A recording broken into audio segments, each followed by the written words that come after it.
প্রেগনেন্সির যেহেতু এখন লাস্ট মান্থ চলছে, সেহেতু এখন একটু হালকা পাতলা রান্নাই খাওয়া দাওয়া করছি। তো তার জন্য আজকে একটা রেসিপি নিয়ে চলে আসলাম, ভাবলাম তোমাদের সাথেও একটু শেয়ার করি।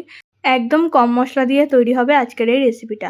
আলু, সয়াবিন আর অল্প কিছু ক্যাপসিকাম, এই ইনগ্রিডিয়েন্টসগুলো দিয়েই আজকের এই রেসিপিটা তৈরি করব। তো চলো দেখতে থাকো। পনিরটাকে কিউব করে কেটে তেলে ভেজে গরম জলে নুন দিয়ে ভিজিয়ে রেখেছি। আর আগে থাকতে ভিজিয়ে রাখা ছিল সয়াবিনটাকে। আলুগুলো ভেজে নিয়েছি। আর এখানে প্রতিদিনের ব্যবহৃত কিছু মশলা ইউজ করেছি, যেটা হচ্ছে আদা, জিরে, কাঁচা লঙ্কা আর নুন হলুদ তো আছেই সাথে।